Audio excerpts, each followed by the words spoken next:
Oh, wow. Hello. Hello? Hello, world. We're live. We're streaming. I can hear myself a little bit in my earpiece. I do- You look crystal clear, Francis. I Well, do have I to may say, look oh, crystal clear, please. but I may look crystal clear, but you shouldn't assume that my brain is crystal clear, but I'll do my best. That's great. So we'll be on the same speed then. um, Before we get started, I do have to, one, thank you so much to Hakeve for hosting this discussion. And I do have to say that the Hakeve is an exceedingly responsible organization. And the reason that Holly and I are, one, not wearing masks, and number two, sitting so close to each other, is that we're married. So if we weren't married, we would have been sitting really far apart on this stage. But because we technically are a corona pod, by German legal definition, we're allowed to sit this close to each other. So thanks, Hakeve, for hosting this as safely as possible, with all the wonderful Hakeve staff out of shot here, all wearing masks as responsibly as possible. Um, and thank you, Francis, for joining us. So Francis Stonor Saunders is a historian and author. Um, your most recent book, The Woman Who Shot Mussolini, I really want to read. I have to concede I haven't read it yet. Is a biography of Violet Gibson, who is an Anglo-Irish aristocrat who attempted to assassinate Mussolini in 1926. Yeah, I'm really looking forward to read that book. However, the subject of the discussion today is your first book, Who Paid the Piper? The CIA and the Congress for Cultural Freedom.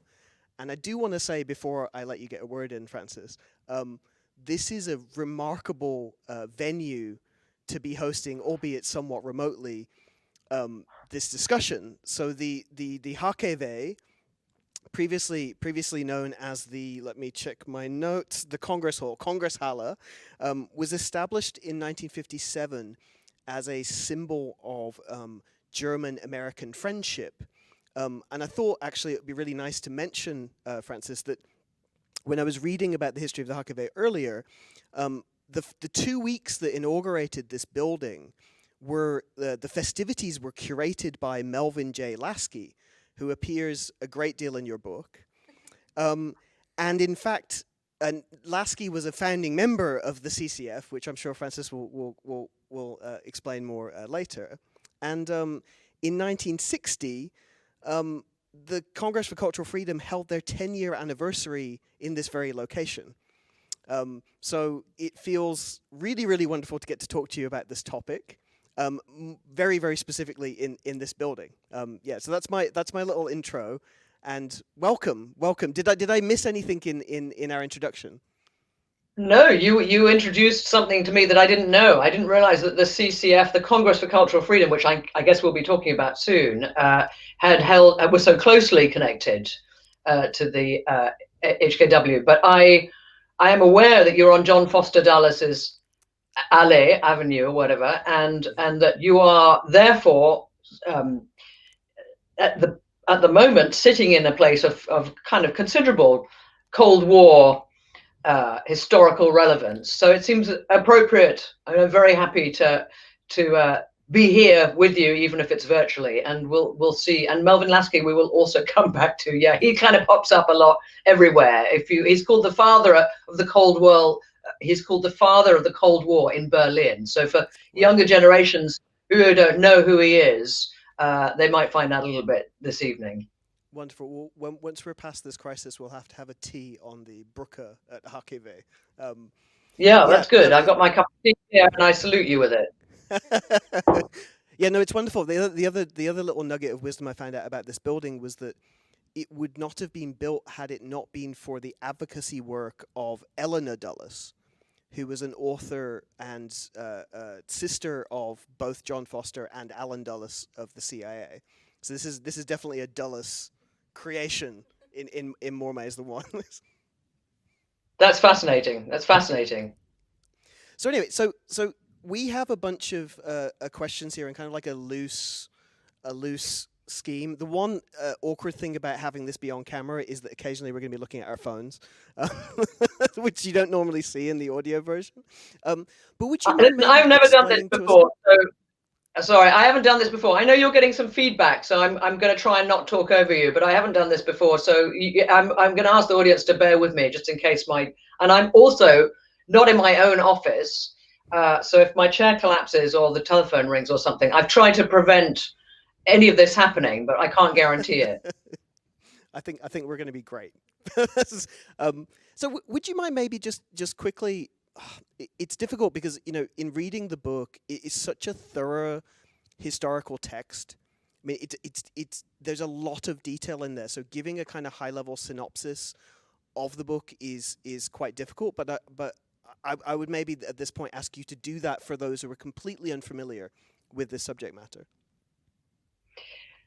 The best way to perhaps summarize this is to say that the American government, after the Second World War, immediately after, faced its former ally, the Soviet Union, whom it had done much to kind of big up, a great sort of positive image of the Soviets and of Uncle Joe, because of course they were fighting to defeat Hitler together. And very soon after Hitler had been conquered, in as early as 1945, the Soviets and the Americans found themselves not in the embrace of the Elbe, but in an antagonistic competition for the battle, competition for hearts and minds. In other words, they were the Soviets who were very sophisticated in using propaganda, soft power or cultural diplomacy, as we would call it now, to encourage people to agree in a broad form with communism as a viable destination for humanity. In answer to that, the Americans decided that the American proposition needed to be propagandized, and a cultural war began. And it really did, I think one can fairly say, it began in Berlin, because Berlin was the sort of synoptichy of the alignments in the immediate post-war period, divided territories, contested frontiers and spheres of influence. So what happens is that in response to a very sophisticated campaign of cultural diplomacy by the Russians, who were holding, magnificent symphonic concerts in Berlin in 1945, when the city was still mostly rubble, where there was no heating, where there was no food. They had heating, they had food, they had culture. And the Americans were very much on the back foot. So they started from 1947 to develop what I guess the best way to describe it is a sort of cultural NATO. And in the course of this, many elements came together and culminated in 1950 with an officially free and independent coalition of intellectuals and artists and writers and philosophers and people who cared about culture in the formation of something called the Congress for Cultural Freedom, which was inaugurated and announced itself in Berlin in the Titania Palace in the summer of 1950. So that's where I think that's kind of worth concentrating on, because we're as I was saying earlier on, you guys are physically in a place that's born out of that, and it's perhaps we have to think about culture being actually the sort of central paradigm of the Cold War. In my estimation, that was really where it was fought, and there were little sideshows of conventional warfare. There, obviously there was sort of economic pressure, but essentially this was about who you're going to decide was right in this great struggle for the hearts of men and women. Yeah, that's the difficulty is. Okay, I could say the difficulty with this is that it quite soon became clear that the so-called free origins of of this whole cultural war, and particularly of the Congress for Cultural Freedom, it soon became clear, at least to some cynics, that the hand of the American government was before it, that it wasn't as free and independent as it was described. And in fact, we now know that the CIA were essentially the people who created, managed, and funded the Congress for Cultural Freedom and many other fronts to deliver this cultural NATO.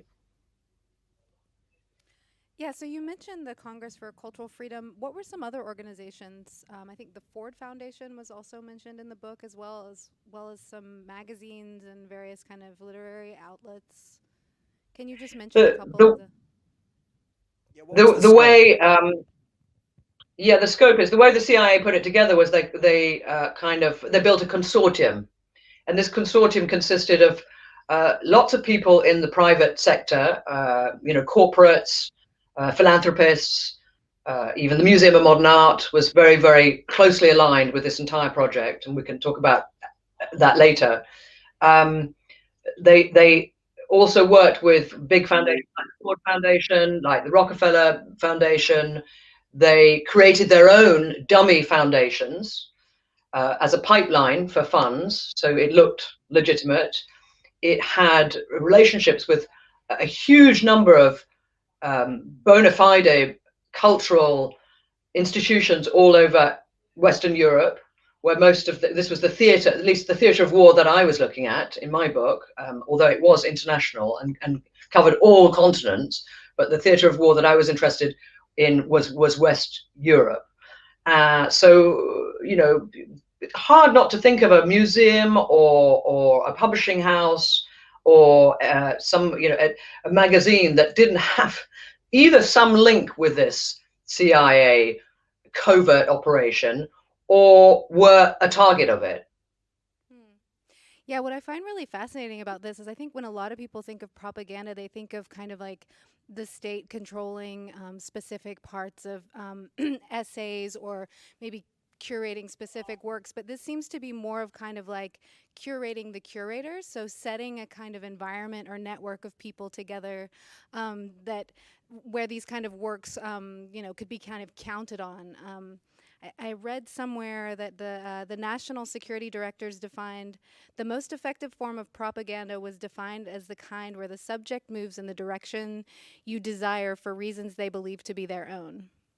So, do you mind just elaborating on that a little bit and maybe even bringing up some examples, perhaps Gloria Steinem or some examples along the way? Yeah, so there was, I mean, it's a very good quote, and I was going to give it just now. And I think we Sorry got to it from steal your you. thunder. Sorry. when you started your question, I even sort of tried to memorize it. But it's what's really, it was a very sophisticated operation. I mean, with hindsight, one can see what its weaknesses were and the mistakes that the CIA and the people who cooperated with them may have made. But essentially, yeah, good propaganda is not recognized as propaganda. And it was also very clear that the CIA couldn't approach directly a freedom-loving intellectual in Europe, in France, in Italy, in England, in Germany, and say, we'd like to help you throw your voice. Here are some CIA dollars, because they understood that most people would have a problem with that. The CIA people I talked to who mounted this whole campaign would say, we could not put this to a vote in a democracy. We could not make this open because we understood that our blandishments would not be received or welcomed. So in order to go, into deep snow, as they call in spy speak, properly underground, they had to have fronts. And some of the intellectuals that they conjoined to this project were witting. They knew what this was. They understood that the money came from the CIA. They understood also that ultimate control was held by the CIA. But beyond that small inner group, there were a lot, and actually you mentioned Gloria Steinem. Gloria Steinem was very happy for a long time to acknowledge that she had worked for a CIA operation in the youth movement, and that this had been an enabling thing. That the context was that they were saying what they wanted to say anyway, and these were like megaphone dollars from the CIA just helped them to establish and consolidate a position, which was an anti-communist, freedom-loving position against the infiltration of student bodies by the Soviet Union. But I mean, interestingly, Stein cannot be drawn on it now, and she's removed any reference from the time that she did this in her entrance in Who's Who and in her biographies and references and stuff. So one could say that maybe, she had a second thought about it, because the more you dig into this, you realize that what they were doing was they were choosing people for the positions they had that were congenial, or they were trying slowly to turn people, but in a very sophisticated way, never directly, as I say. So it would be intelligentsia cooperating with the intelligence community, to the point where, as I discovered, there was a convergence almost to the point of identity, as if the political policies of the CIA and the American government itself somehow became compatible, or were believed to be compatible with independent intellectual and artistic thought and experiment and activity. And that's where the wider group who were involved with this thing, whether they knew it or not, and whether they liked it or not, it becomes very interesting that then to kind of work out whether or not, what does that mean? Does that mean that painters like Jackson Pollock and Wilhelm de Kooning, or artists and writers like Hannah Arendt, or the Boston Symphony Orchestra, or composers, or Dave Brubeck, all of these people who, whether they liked it or not, were in some relationship with this CIA operation. The question is whether or not, I guess, they felt that their freedom of expression had in any way been sort of inhibited or limited by this relationship. And some of them will say no, absolutely, categorically not. And others will say, yes, I was taken for a patsy, and I would never ever have used my voice in this way for a magazine that had the stamp of the American government on it.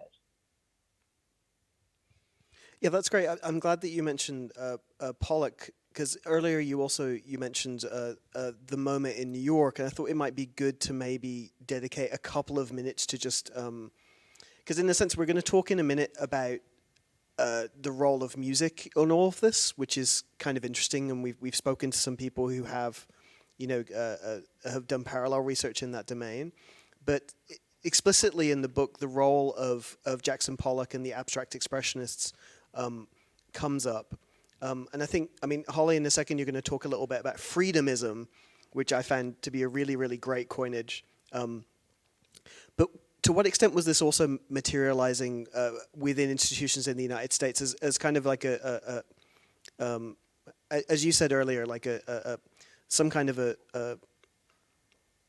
marrying or a convergence between, paths that may have been independently happening within arts discourses and these kind of top-down kind of institutional agendas? Yeah, I guess, one of my problems with the question has always been, because I asked it myself and I've been asked about it a lot since I published the book, is, did it really make any difference? Would the course of, in this case, avant-garde art, the new modernism, greatly packaged by America and sort of sent back to Europe in the form of abstract expressionism, did that mean that the painters of abstract expressionism were Cold Warriors themselves, that their work was in any way influenced by that? Were they painting in the Cold War or for the Cold War? Mm-hmm. And actually, when you get a bit granular about it, it kind of depends on the artist you're talking about. And some of them, kind of made their exit quite early. We know that Pollock, Klein, and others, and Gorky all killed themselves. There is a sort of an interpretation of that was that it had all got so cynical and ridiculous, and their art had become a sort of official culture within the sort of parameters of this great consortium of free enterprise painting, as Rockefeller gave it that name, and that it was a sort of juggernaut for American freedom, or freedomism, as Holly rightly points out. It's very hard. It's like saying, how many COVID deaths would we have without lockdown? Which we're dealing with counterfactuals.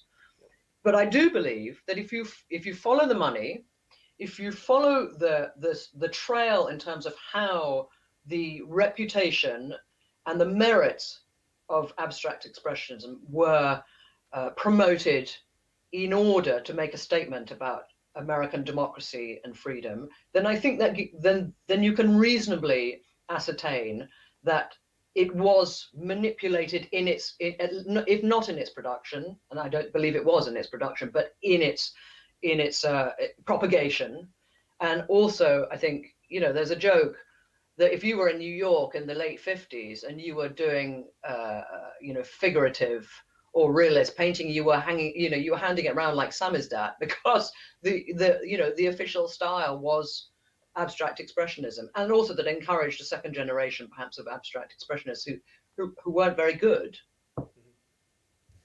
Yeah, let's dive into this idea of freedomism and maybe talk about some of the paradoxes at play here. This idea that there was this kind of fetishization almost of like a very particular idea of freedom, and how other maybe dissenting ideas about individuality or freedom were not supported or even maybe discouraged. Matt, you brought up the example of Sartre earlier, and the Well, yeah, from your book, I mean, there's a passage in the book where you mention how Sartre in a sense was, pushing the wrong kind of freedom to be perhaps included in these discourses, because his idea of freedom was maybe pushing against, we probably have to qualify what this is, but the big family kind of approach toward kind of American objectives at that particular time. And I guess, yeah, like one qualifying what freedomism might be in that case. Yeah, and was there any self-awareness of this paradox within the kind of CCF itself, or those kind of cultural actors? Yeah, I think so. There was a joke circulating. Well, there were two things. There was a joke circulating in the 60s, so close to the point when The Secret was overspilling, and people, it was the secret that everyone knew, but once it started to kind of get publicized by some muckrakers in the States, and also by the New York Times, famously in 1966. The joke was, if anything had the word free in its title, Congress for Cultural Freedom, Radio Free Europe, gosh, there were so many, Freedom Manifesto this and Freedom Manifesto that, that it was definitely sponsored by the CIA. There was an identity, an identification. There was also another joke. There's a famous New Yorker cartoon which I love, which is there's a homeless person begging on the streets of Manhattan, and a stockbroker walks past him and snipes and says, "Get it from the CIA like everybody else." But I think at a deeper level, there was, of course, an ethical and moral and philosophical problem with claiming and fencing off freedom, because freedom in a democracy is tolerant of all ideas, including the ones you don't like, including even totalitarian ideas, not necessarily totalitarian realities, but the United States has been living with this dilemma very recently and continually with the last 4 years of the presidency. You can't just have freedom and sort of break it up and fence bits of it off. So interestingly, whilst I would say a lot of the CIA operations and the Congress for Cultural Freedom itself was a sort of mirroring of the Cominform, of Russia's cultural ministry for propaganda, mirroring it to the point where all the apparatus, was kind of organized in the same way and had sort of similar names. And there were jokes about, within the Congress for Cultural Freedom, about the Politburo boys in Washington.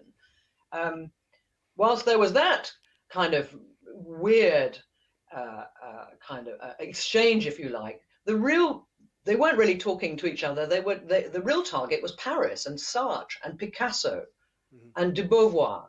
That's what they were really trying to address. They didn't believe that neutralism or existentialism was a worthy idea or ideology, because it didn't work for the expansive view that America had of itself in that time as the custodian of liberal freedoms for everybody.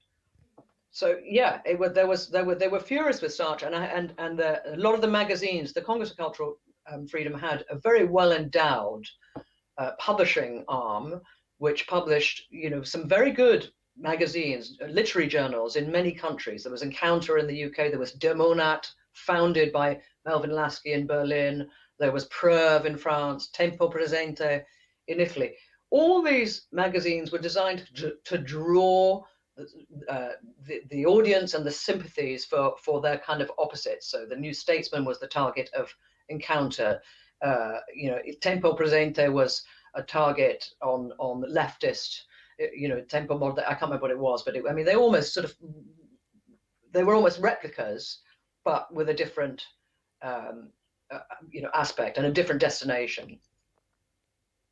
Yeah, it's interesting, and it's funny because when you brought up the word counterfactual earlier, that was actually going to be the basis of my next question, which is, even though it's very difficult to disentangle with something like the abstract expressionists or the freedomists, however you want to call them, whether or not this stuff may have been occurring anyway, it's almost certain that in advantaging or privileging some artists over others, those agendas were furthered in opposition to something else that might have percolated at the time, right? And so my question in a sense was like, in one way, could you, let me see what I have to say. Yeah, does this have like a dual purpose of one kind of advantaging certain narratives while also underfunding or maybe burying others in a domestic context too? Yeah, I think the marketplace, to be crude, of cultural production can't be ignored. It's either under a totalitarian or Soviet state, it would be entirely managed by and funded by the Soviet Union itself, by the regime, by the state. Individuals can still be artists and composers and everything else, but they're not going to get shown or heard anywhere. They're never ever going to be part of the official culture, and they work in circumstances of a sort of grim headlock, in the Soviet system. In the West, when this money started to, this candy, they called it, this endless flow of money started to arrive for those selected to be the reliable representatives, if you like, of America's objects and objectives, then you have a problem, which is, for instance, if you look at the magazines, I've gone through all of the kind of financial statements and accounts for the magazines of the Congress for Cultural Freedom. Most of them, in fact, I can't find one of them that wouldn't have been, that wasn't in the red, but for the money they were getting from the CIA through this amazing sort of umbilical cord of gold, that leads to Washington through the foundations and everything else. It suggests to me that without those grants and without the salaries of the editors being paid and the distribution and all of that, they wouldn't have survived on their own. That's what the account suggests. There are very clear interventions also with magazines affiliated with the Congress for Cultural Freedom rather than literally published by them, where the same is the case, where they get money because they haven't got enough money to pay rent. I think undoubtedly, this is how patronage works. You throw money at something and it survives for as long as you want. It's the proof of the fact that most of these things collapsed after the CIA withdrew its funding suggests to me that it does have a distorting and rather sort of poisonous effect on the well of truly independent and organic artistic and aesthetic expression. You favor one school over another. You promote one form of music and another. And all of this, going back to Holly's point about freedomism, all of this in the name of not of freedom ultimately, but of a sort of an ideological idea. And the moment you get that, Picasso said, look, art isn't free. It shouldn't be free. It should be stolen like fire from Prometheus. And the moment you give artists the key to the city, it's not worth fighting for. That's really interesting. One of our previous guests, I don't know if you've come across her work, Amy C. Beale, she wrote a book called New Music, New Allies. And she researched the kind of avant-garde musicians, largely American, who found a lot of support in Germany in the kind of post-war era.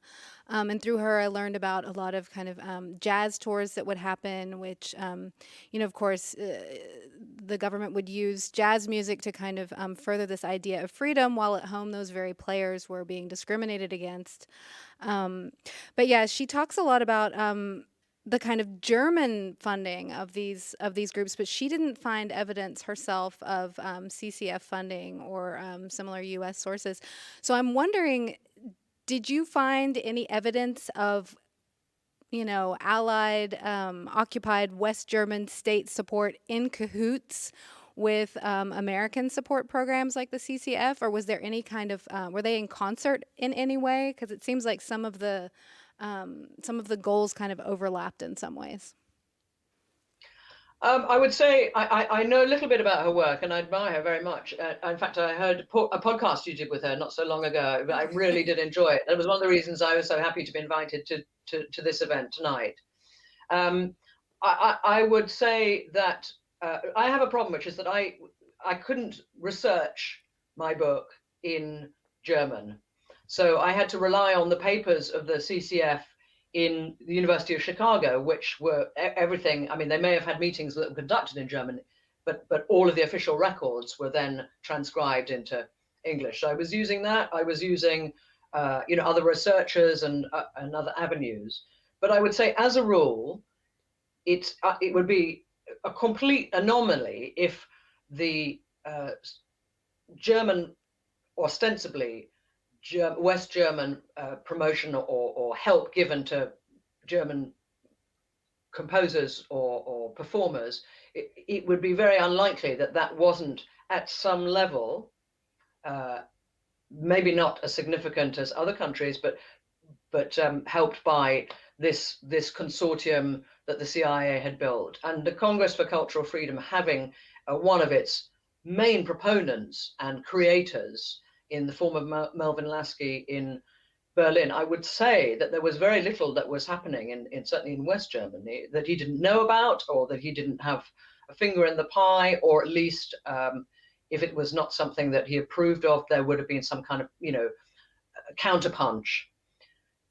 I think there is some anecdotal evidence which links some composers to this operation, but that doesn't mean they knew about it. They would probably have been rewarded with, maybe a performance because they went to one of the CCF's big music seminars or conferences. There was a big one in 1954, in which serialism was promoted. It was not the only thing, but it was certainly, there was a big presence in this festival in Rome in 1954, which included serialists and avant-garde composers from all over the place, and some were German, and it would be odd for them not to have been present. And there were the one thing I'm interested in about is 12-tone and dodecaphonic. I can see why serialism, well, is a kind of surrealism, I suppose you could argue, but I can see why that they went for that, because it had the same kind of appeal as abstract expressionism. It was working on its own terms. It was nothing that the Soviets could possibly approve. There was nothing collectivist about it or social realist about it. Meaning no longer mattered. It wasn't available anymore. It was withdrawn by the artist. It was expression. And dodecaphonic has always puzzled me, because I think that along with others, that's got its sort of totalitarian tendencies. So I'm not quite sure about that being promoted too heavily by the CIA and their affiliates. I can't see much evidence of it, but I have to stress I'm not an expert in music. I'm just very interested in what you might think actually about why some forms of avant-garde music might have been attractive to people who were looking for this kind of to build this myth of like in abstract expressionism, like here we have Pollock, who's kind of just the American century manifest, right? He pushes the doors open like a cowboy and strides in and says, I'm totally independent and this is my ecstatic freewheeling art. Is that where does 12-tone music fit in that? Would that be, do you think, why they weren't obviously part of the game? I find it to be slightly at odds with it, actually. I mean, when I think about,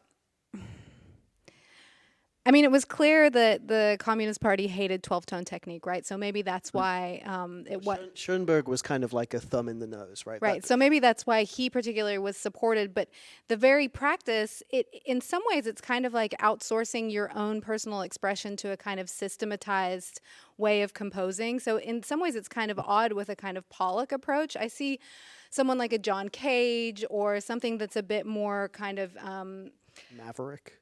maverick, if we want to use that word, as maybe more in alignment. And you came across some interesting Cage quotes, actually. Do you want to bring that up now?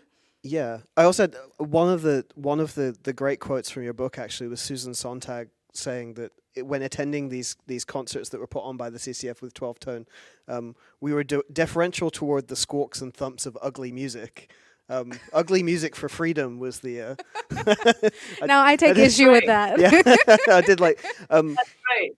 What she didn't know at the time, of course, was that, the so-called, ugly American, in terms of the elements of the CIA that we can talk about later, who were also organizing, the overthrow of Mossadegh and Arbenz in Guatemala, that they were also in some way part of this ugly music, or not. I don't know. I mean, I'm saying I don't know where John Cage fits in this. I think, follow the money trail. I haven't done that research, but somebody should. Well, it's funny. I mean, the only thing I could find was actually, I mean, and I'm going to mention him a bit later, is Fred Turner, in his book The Democratic Surround, references Cage a few times.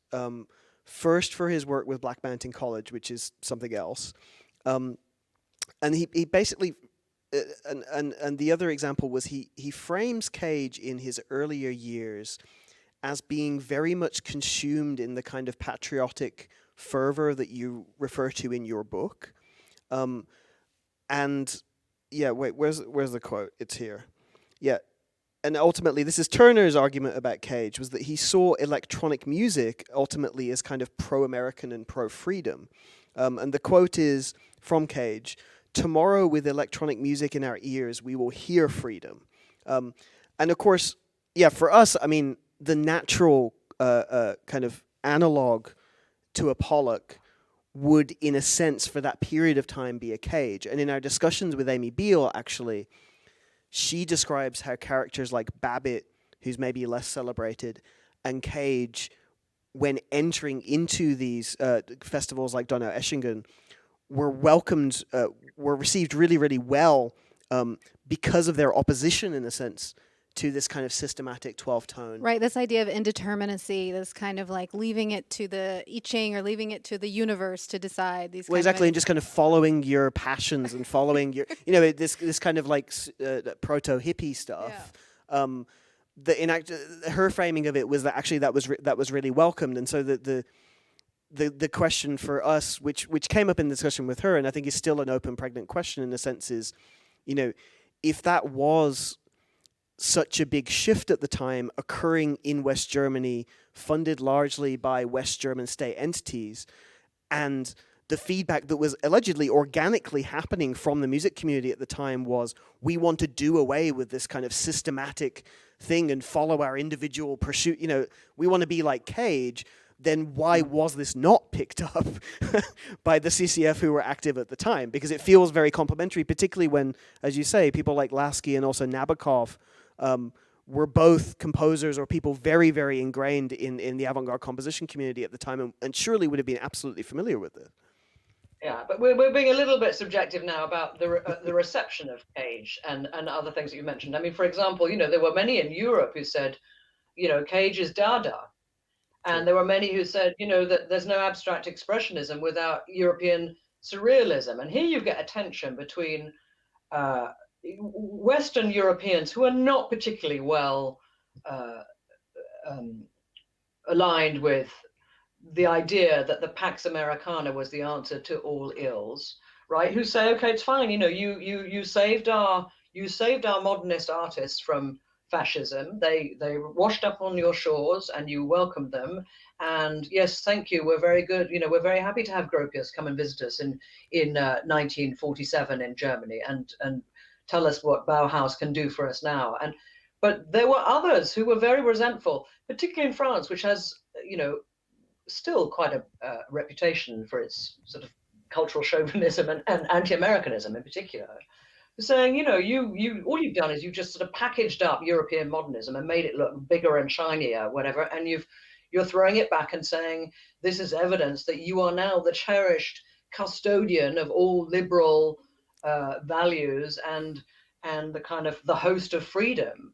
So I think there is, you know, the audience reception to this stuff is kind of interesting to look at. And as you mentioned, you know, Sontag saying, you know, the squeaks and thumps, you know, it was a Via Dolorosa, and you know, people were, I know in some of the, I mean, in some of the performances in that 1954 conference that we talked about, the musical conference that the CCF had, you know, there were not riots, but certainly people wishing they could bang their shoe like Khrushchev.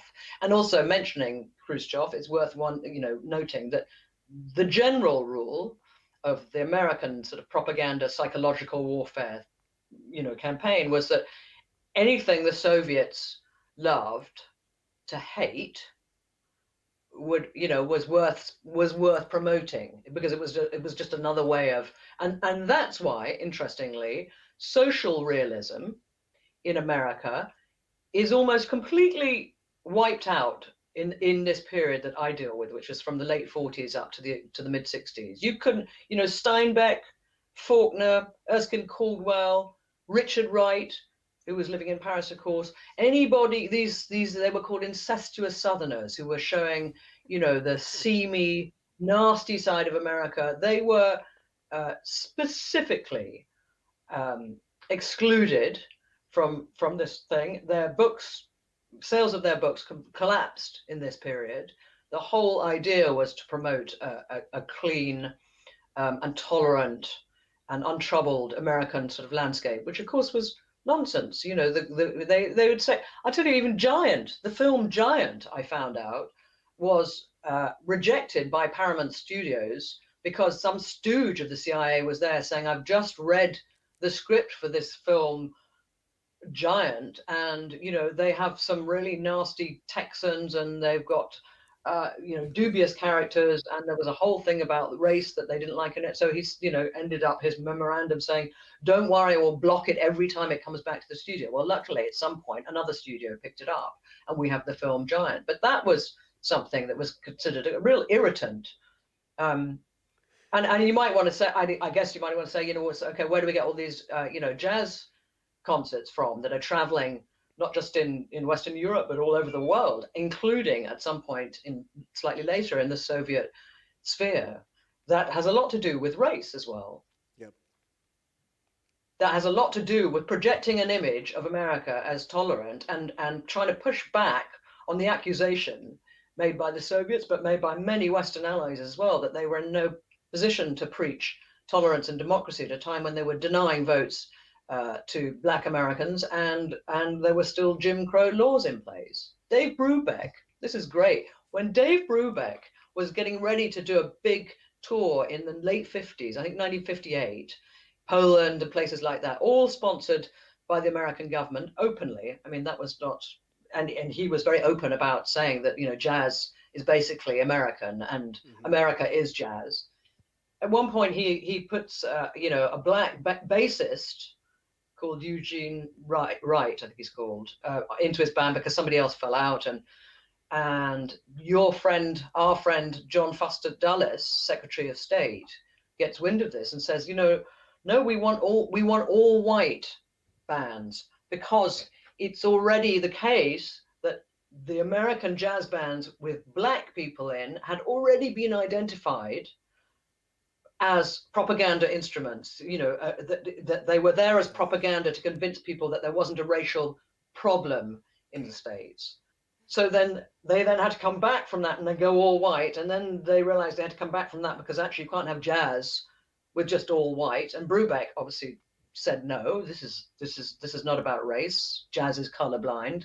we're touring with this guy, or we're not going at all. So it's, it's complicated. There's no black and white. It's a very polarized situation, but there are, it's very black and white. But beneath that, there is a kind of lot of kind of confusion. There's convergence, but there are also moments of pulling away and renegotiating.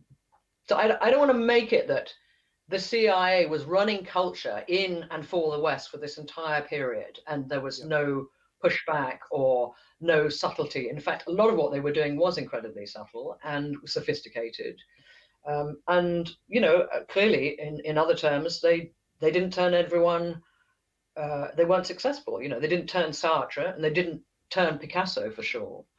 And yeah, there were lots of people who were quite happy to instead of writing and painting, to get up and stand up in conferences and say, I'm part of the sort of shock troops of anti-communism.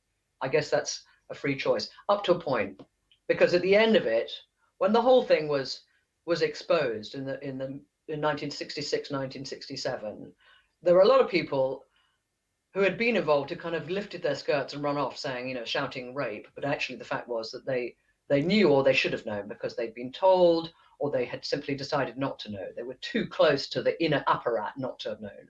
But there were many more who really felt they'd been duped, and that they'd been deceived by colleagues, by close friends, by people that they were working with and producing culture and art with. So that's the kind of contested legacy, I would say. Can we talk about that fallout a little bit? Like how can you just explain to the listeners how that came about, how that was exposed, and how people responded to that, both the public and the artists implicated? Yeah, sure. I mean, interestingly, the life of the Congress for Cultural Freedom was essentially it started in 47, but actually opened its doors, if you like, and announced itself in 1950, and then it basically died in 1967. It had a short afterlife, and I'll explain why. But what happened in 1950, in the summer of 1950, when the Congress for Cultural Freedom had its launch, North Korea invaded South Korea. So you had the Korean War. And I'm saying that this period that I cover in the book and that we're talking about is bookended by two wars. The Korean War, which was the American involvement was literally an intervention in trying to push the Americans back, the Koreans back, communists back. And we have, at the other end, we have Vietnam. So the birth coincides with Korea, the death coincides with Vietnam.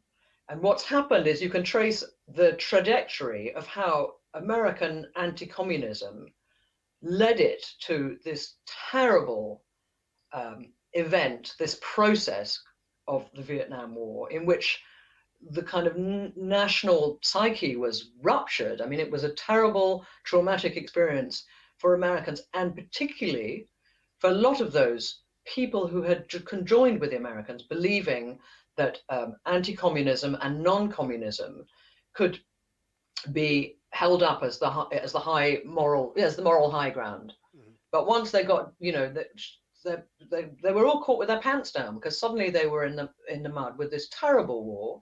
And it was at that moment when questions started to be asked of what the CIA had really been doing for the near on 20 years since it had been created. What was all this stuff about assassinations and covert action?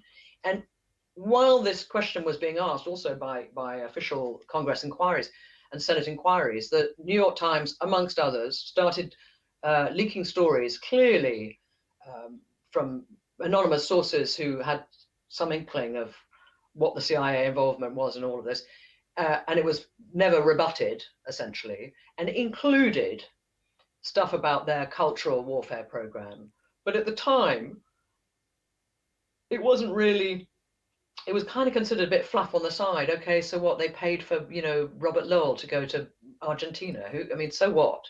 They paid for a magazine in London, or Germany, or, we don't care. But so initially, the story just was not properly amplified. And in fact, it's my theory that the reason that no one looked at it again until I started sort of truffling around it, was that the people who didn't want it known or exposed any further than it had been had managed to sort of bury it. And that was because of that was simply because of the death and life situation that American politics and you know, the body politic itself found itself in those years of the Vietnam War. But afterwards, you know, when you start peeling it apart, you think actually they're all connected. It's all connected because American foreign policy objectives were always at the heart of this cultural NATO outfit and consortium, and that was never going to change. So when America starts to eat its own, you know, viscera over the question of what the policy should now be to push back communism, then it, you know, the center cannot hold. So that's why it all fell to pieces. And the axe really fell on the sort of facts rather than the cover up. You know, there was a big cover up after those. The people involved just sort of, you know, melted away. And I was lucky. I mean, I started to kind of pursue the story when they were still alive and in good mind, and there were still the CIA people who wanted to talk about it, and there were intellectuals who were very reluctant to talk about it, but in the end did. And I'm glad and proud to have a sort of oral history, if you like, of this particular adventure, which ended so badly. I mean, it did, and what it did was it created an enormous amount of suspicion about any kind of government support from the UK government or the German government or the Soviets or this or that. It still persists now. And also, these things are perhaps in our kind of very comfortable Western context of that time, it ended up with sort of shouts. But in other territories where the Congress of Cultural Freedom had front operations and foundations and magazines, people were seriously harassed and injured and the subject of what we would now call terrorist attacks. It's a dangerous thing to play with. That's my belief, and I think there is a possibility of a resurgence now of cultural warfare. People call it cultural diplomacy, but I think cultural warfare is something that we need to not forget, because it's usually another arm of cultural diplomacy. I think we need to be very careful, and also not arrogant, because actually everybody who was cynical about the CIA and its operations and its front operations, in the early 50s, there were so many people who understood where it was coming from, and therefore slightly confusing as to why people who were involved with it then said that they didn't know, because everyone else seemed to know. Yeah, that seems like a good opportunity to move forward to the present day. You actually answered a lot of my next question, so maybe Holly, you're... Yeah, I mean, when I was thinking about this, I was thinking, like, how incredible is it, maybe quaint's not the right word, but how incredible is it that so much of this kind of ideological battle of kind of geopolitical significance, that was happening in the fields of philosophy and kind of high modernist art.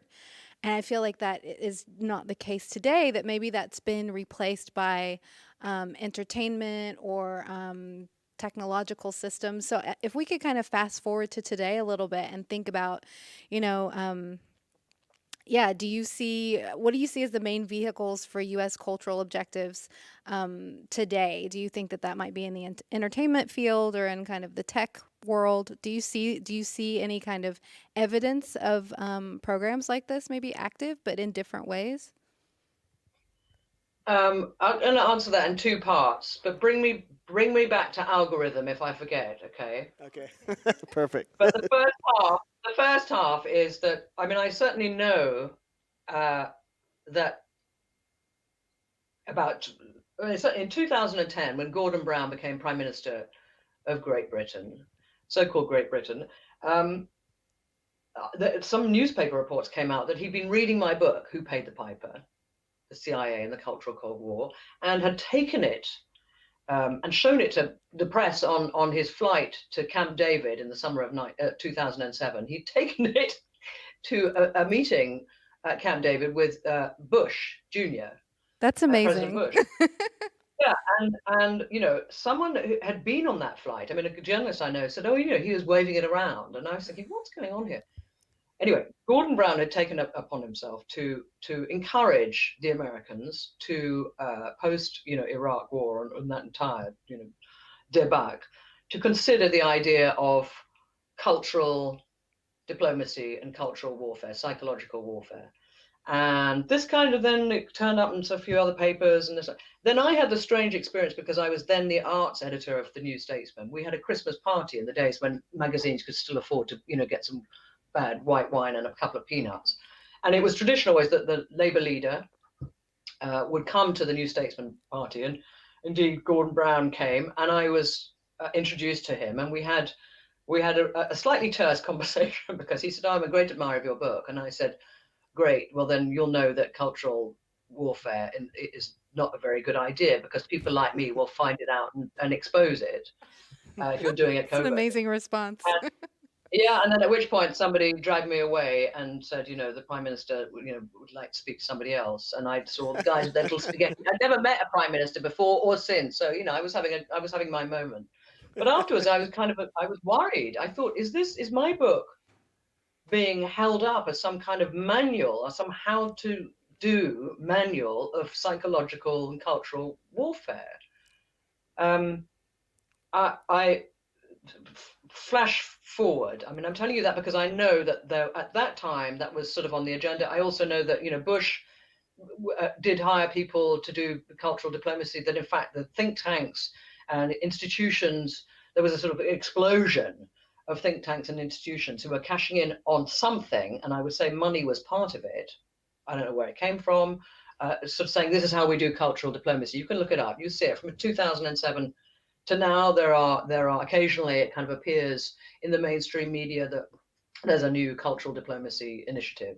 So I would imagine it would be very odd if as previously our intelligence services, who are quite good at covert action and keeping things quiet and disguising stuff, that were not involved. But I have no proof of that. I have no evidence. I just think it's de facto. Yeah. The second bit is algorithms. I think that what the Americans were trying to do in their psychological warfare program was to crack the whole mystery of the self, of subjectivity.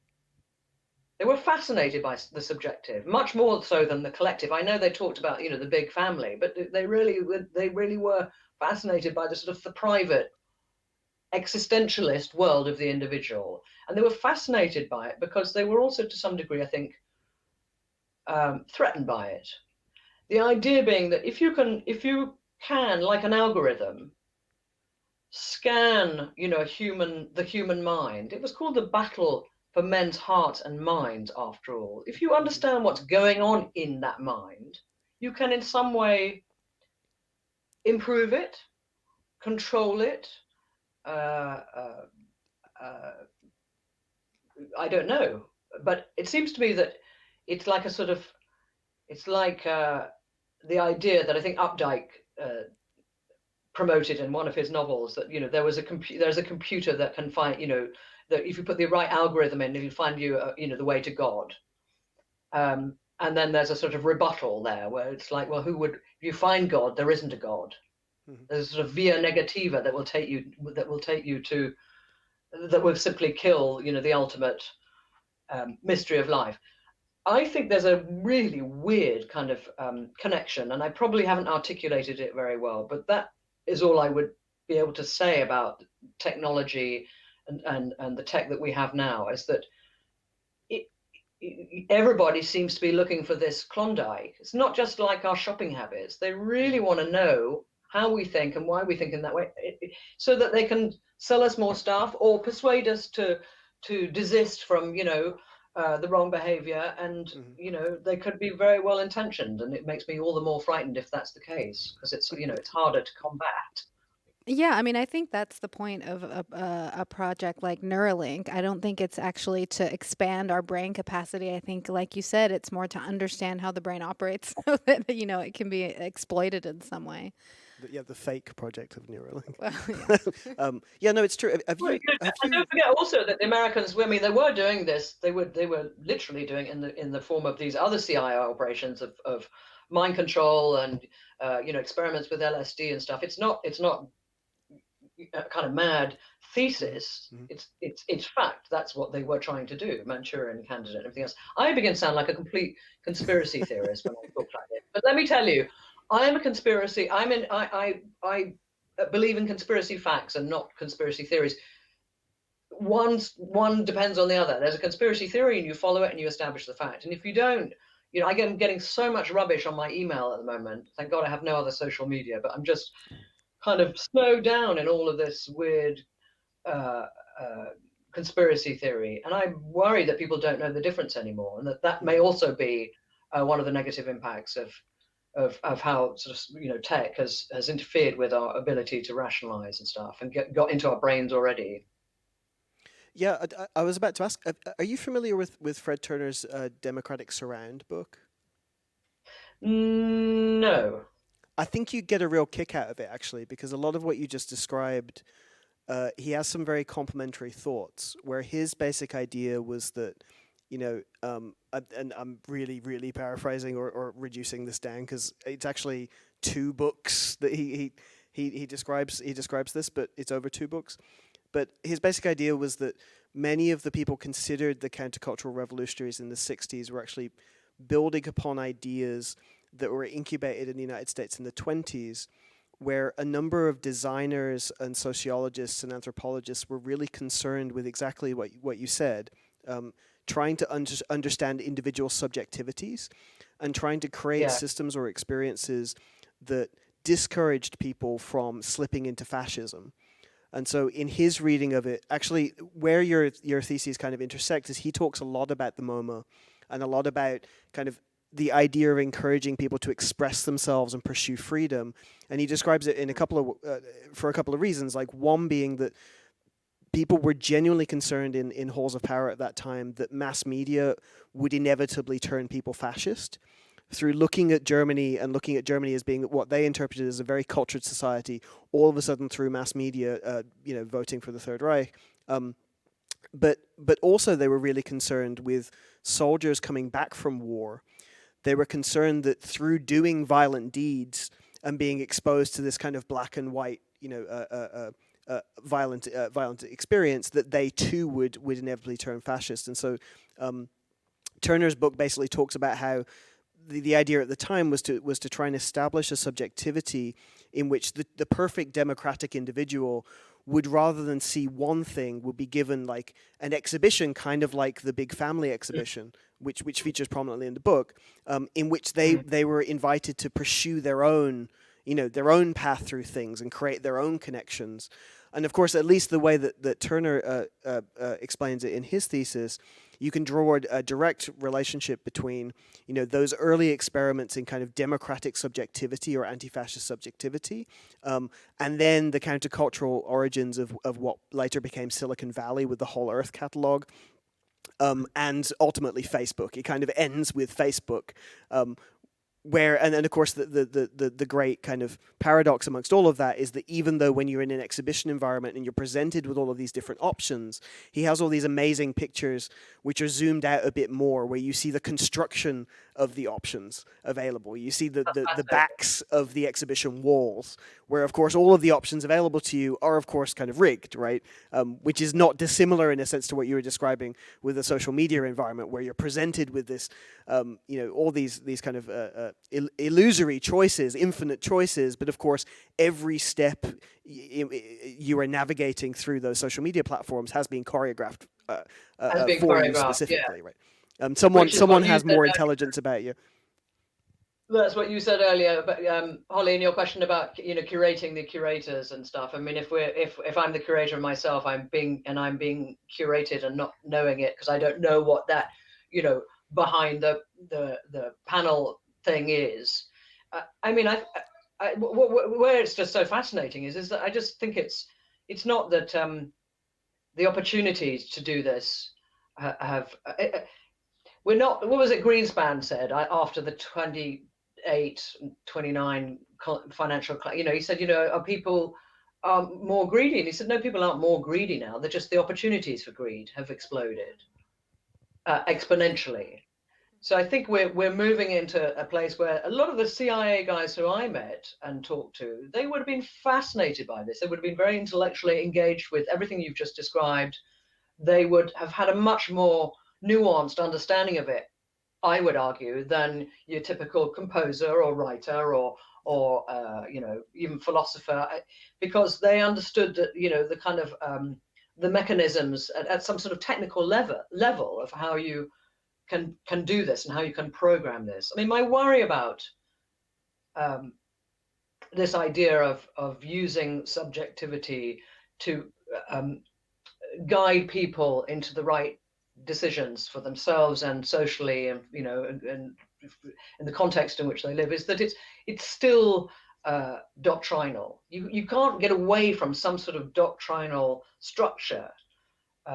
It may not appear to be dogma or propaganda, which, as we know, is linked very much to religion, but it's doctrinal in that you have to have established some kind of pristine outcome, objective, that there's a place where you get to and it's right, and it doesn't allow for all of the failures and fallibilities and unhonest failures too. It means that you're just on this one trajectory towards some kind of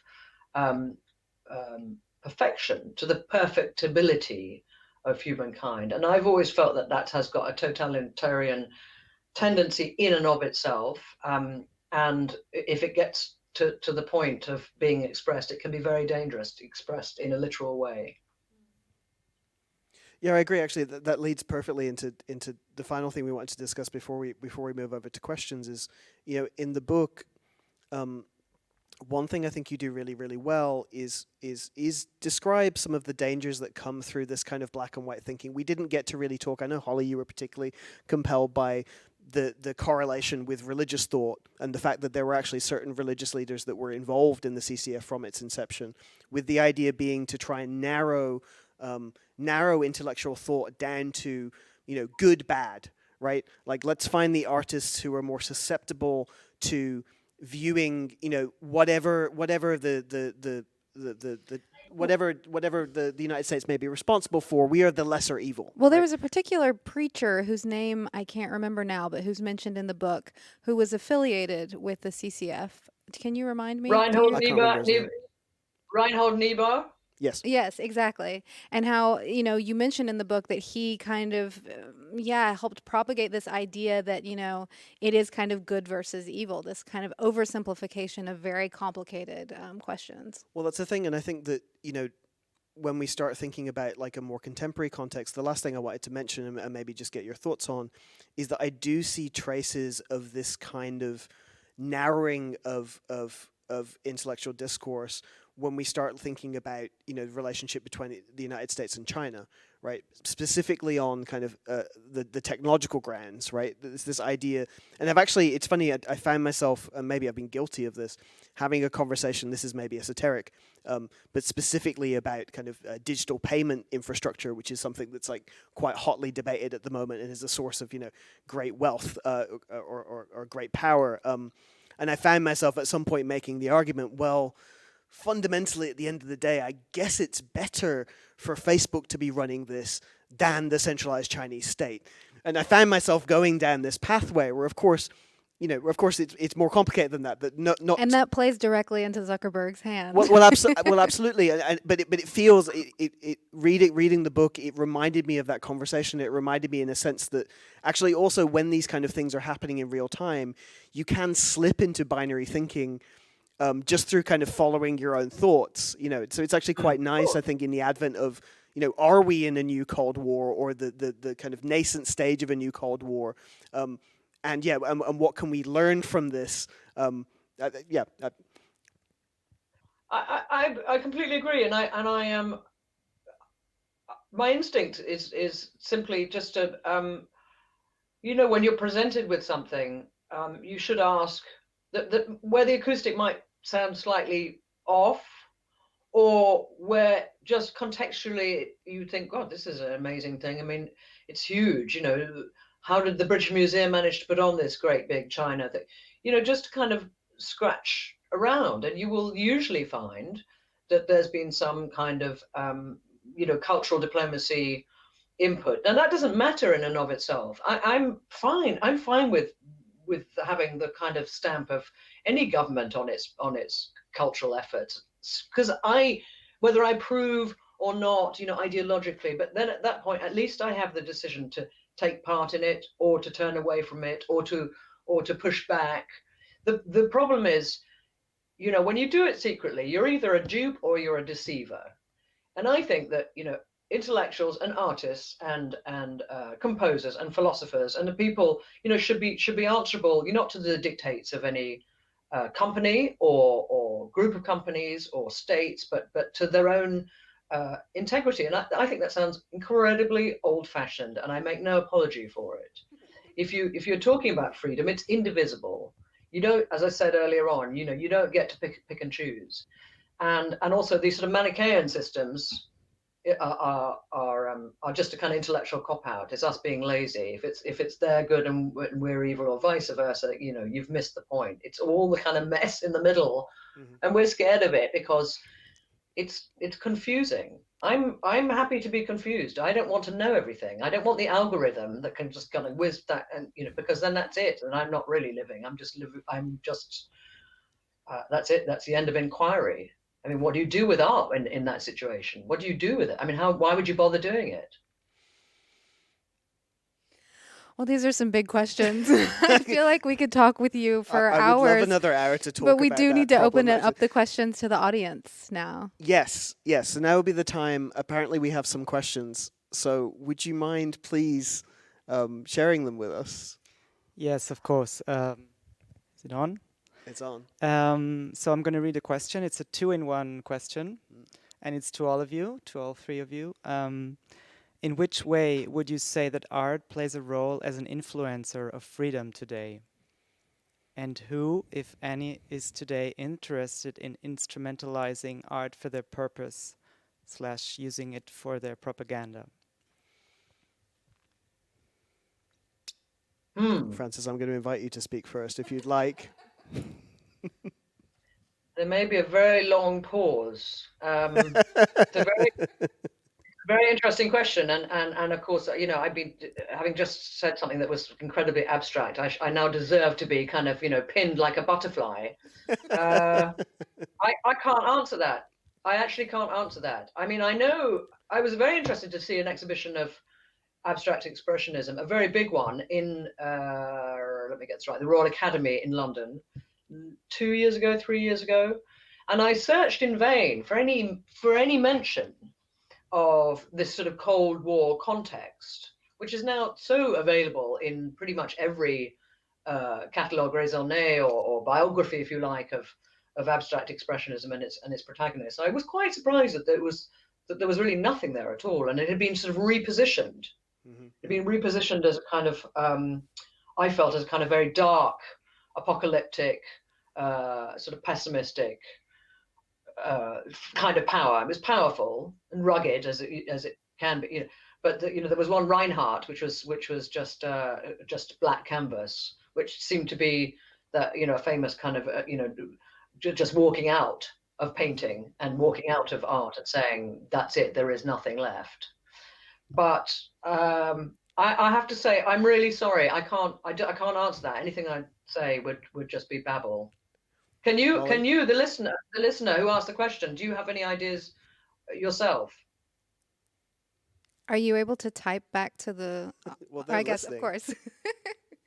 Oh, do I have to type? I think you would do a good job tying it into. I mean, it's difficult with freedom. I think that one of the to try and go really shorthand, one of the things we're principally really interested in is, in a sense, how the countercultural spirit of the 20th century encouraged a kind of individualism that must have been considered a liberation at the time. However, in a sense, is kind of, when everybody's doing it, our challenge, or my challenge in particular, is that in a 21st century context, you kind of just have this cacophony everybody being concerned with expressing their special individual selves in some cases at the detriment to institutions or any kind of effective means to organize people democratically or kind of in a more market-based scenario that might ultimately lead to more freedoms for more people. So there's kind of a paradox there in a sense where I think that, like, you know, when everyone's encouraged to be their own special, unique individual, which it has its merits in contrast to like a totalitarian threat of the 20th century and that of course endures.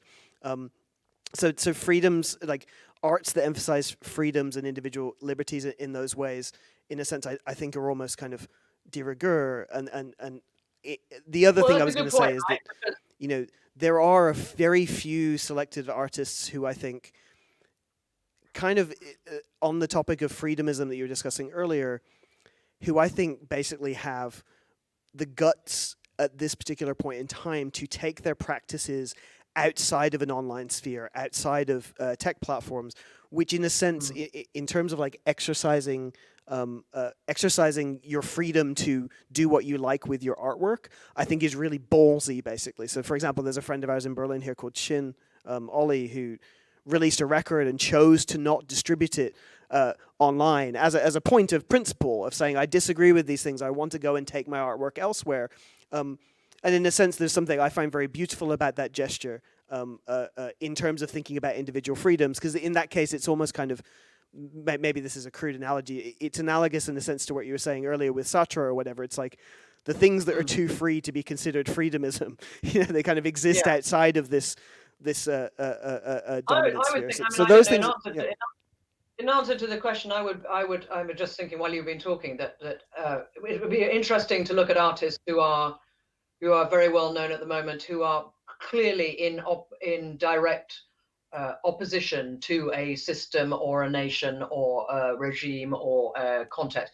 And Ai Weiwei comes to mind. You know, I think the way in which Ai Weiwei might be promoted in certain countries outside of China, obviously outside of China, might be considered at some level to do with a form of cultural diplomacy. I really don't know, but there's already a negative decision, if you like. If you know, there'll be many places that would be very uncomfortable with showing Ai Weiwei at the moment. So if he simply is being shown, that in itself says something. There's a big question, of course, about an artist his subject is China, and a worthy subject. I'm not criticizing the aesthetic or the intention, but without China, one wonders what he might then develop into aesthetically. So I think that maybe that I would go in a more sort of traditional way for, and it may be that, you know, there's nothing particularly obvious, and it may be that the aesthetics in the more traditional kind of sense are not engaged in the Sartrean way. It may be a refusal to engage, a stepping back, a stepping away, of not, you know, getting in the mud with all of this, and just something more pastoral. You know, there are other issues to do with climate change and all of those things that we've been talking about during lockdown. So I don't have an answer, but it's interesting to think about it. Well, thank you for your question, whoever that was. Well, I have just one thing to add. I think maybe some of the artists that come to mind are people who are working outside of traditional kind of silos of art and visual art and music, and who are working in technical spaces like crypto. Some of our previous guests, like Sarah Friend, is an artist that we had on a couple weeks ago. She's actually building a local UBI, and that's kind of an art project for her, but it also has this kind of economic function as well. So I feel like maybe the borders are a little bit more gray, and it's maybe people who are thinking about really important infrastructural questions like, you know, basic income, you know, and how they might approach that from an artistic standpoint. It's a good point, actually. It reminds me of what you said earlier, Francis, when the joke of, you know, if it has the freedom in the title, the CEA is probably around it. Maybe a contrast that with what you're saying is that sometimes I do feel like this, like in the 21st century, if it looks too much like art, focus elsewhere. You know, because there's such a heavy history of this kind of these very quantified ways of expressing certain things. It makes us all. It makes us too cynical. I mean, I don't know.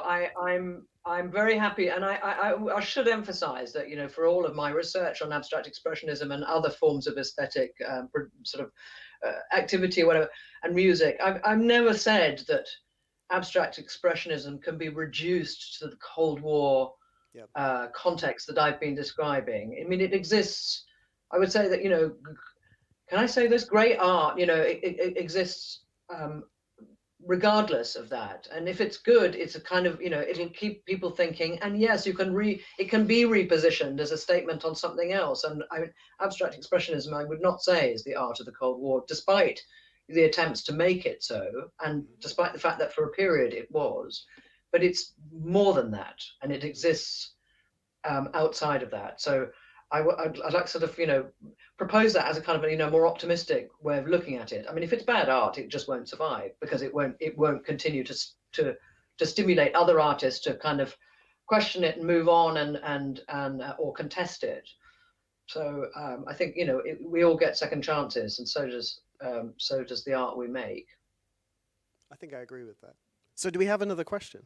Okay, thank you. Yes. The next question is, how can we avoid the creative deterioration influenced by cultural and political programming within the arts?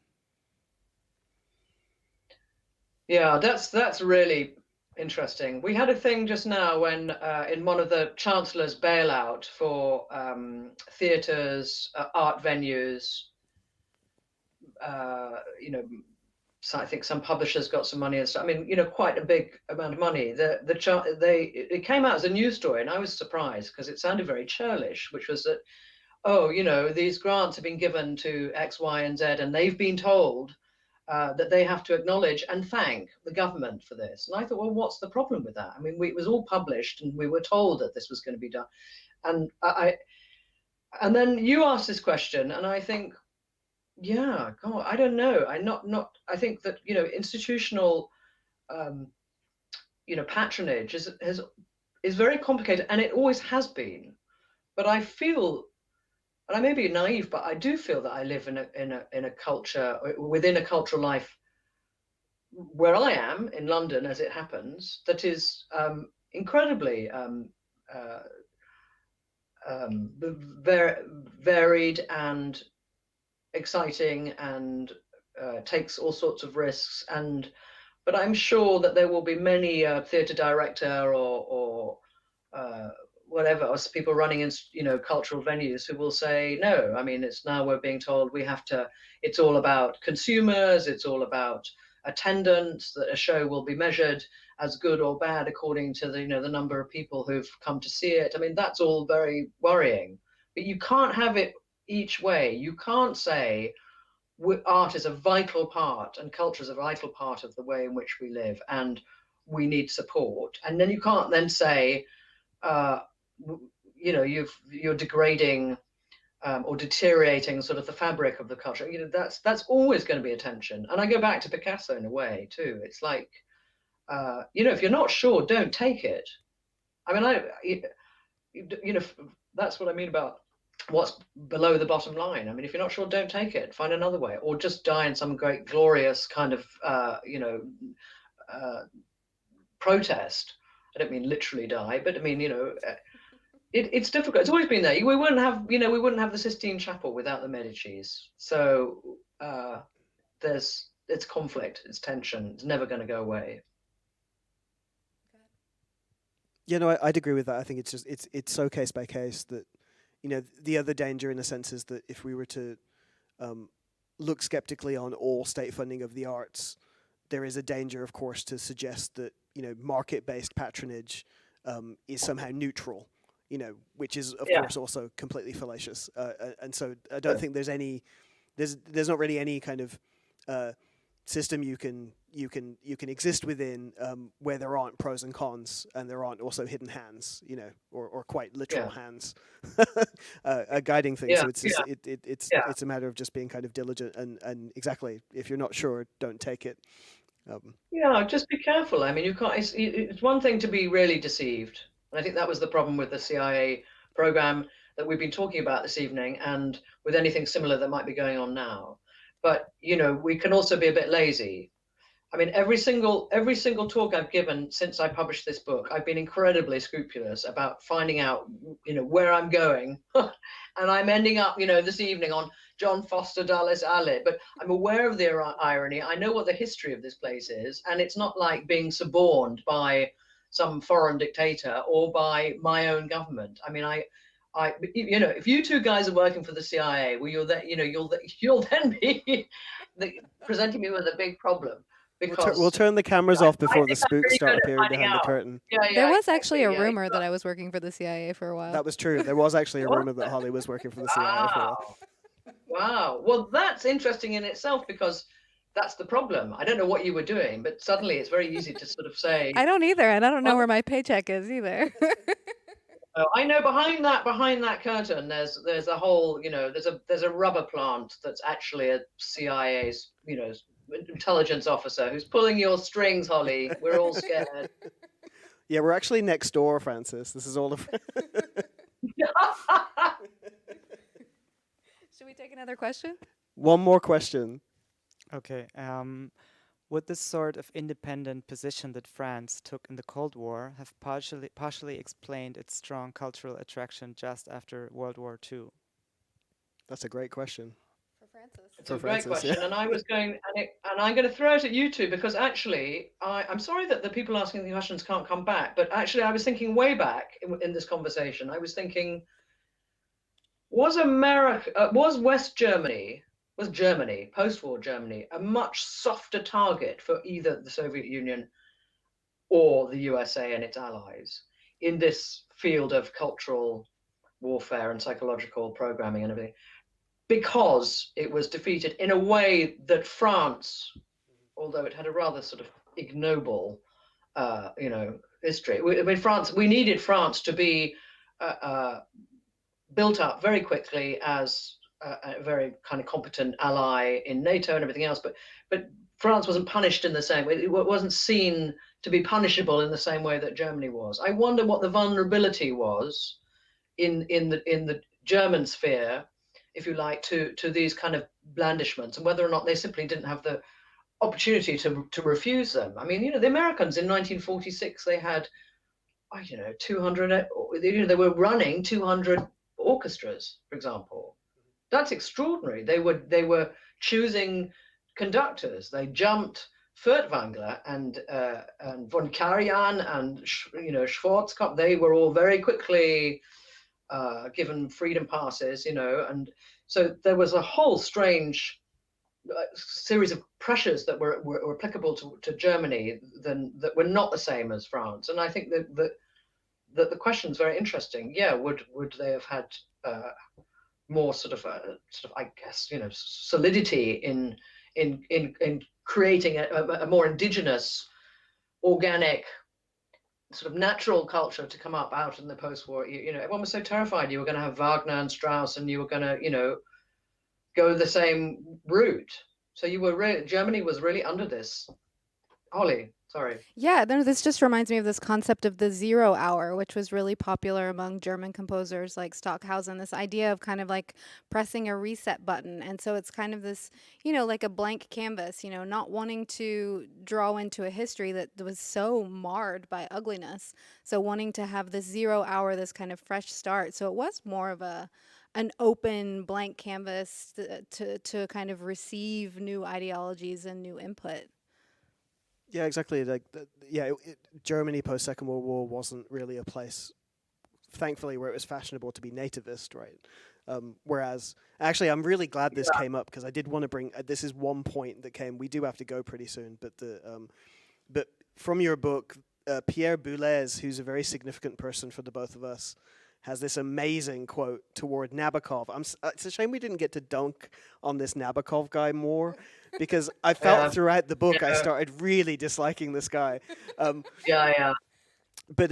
Nabokov was encouraging a folklore of mediocrity, petty bureaucrats obsessed with the number 12. So in contrast with maybe a more patient 0 hour moment where people are not wanting or searching for a new identity, that Boulez quote definitely conveys conveys a confidence or a stability or a resistance, in a sense, to these narratives that were coming from afar. And Yeah, also good for Boulez, who Boulez. is I mean, completely state funded and set up Absolutely. EarCam next to the Pompidou Center, which is this incredible institution that we still work with today. And looks like a spy lair, incidentally. He was quite right, and I mean it's very right that you mentioned him, because he understood that, sort of what we were saying earlier, that sort of organize the bureaucracy of freedom is in itself a contradiction. Real freedom organizes itself. And in fact, he said in the end of that quote, he said, "I suggest you all these 12s. You're obsessed with 12s. Why don't you your next conference, your next festival should be on the 12 on the 12 condoms that most On the 12th of December. Yes, exactly, something like that. Condoms were in the letter. I know that Nabokov, this rather creepy character we haven't talked about that much, cousin of Vladimir, and one of obviously the impresario this guy was of the entire CCF, but he was very upset about it. But he kept it in a drawer, so I suppose, and hoping that no one would find it, but I did. So that's my claim to fame. Well, yeah, we're ending on the topic of freedom. Sadly, we're forced now to end because we've reached our time. But for those who have not read the book, I would honestly, urge you to please check it out, and also just to understand the insane amount of research and detail that went into this. It's a very it's an achievement for sure. It's a special piece of work, and we really, really appreciate you coming on to discuss this with us. Thank you. Yeah. Your remarks are very generous, and I'm really happy to have been here. And I wish I could have been there. It really, and if for all the 3 people who might have been in the audience, I'm sorry that also I wasn't there to answer your questions directly. But thank you for listening. There would have been more than that, I'm sure. So thanks again. Thanks everyone. I apologize if we didn't get to all the questions. We're online. And Francis, really, genuinely, thank you. Hope we get to say hello in person once we're past this nightmare. My thanks to everyone at HWK for KW even for getting me through the tech on this, because I'm not, as you probably understood, I'm not techie at all, and I'm not a great fan of it. So it's been I've just lost my tech virginity, and it's been a very good experience. I'm glad we could be a part of that. Yeah, I'm glad we could facilitate that. Okay, good. Great. Thank you Wonderful. very much. Well, have a great week, and be in touch again. And thanks HKV. Thanks everyone here. Thanks everyone watching. We'll see you sometime.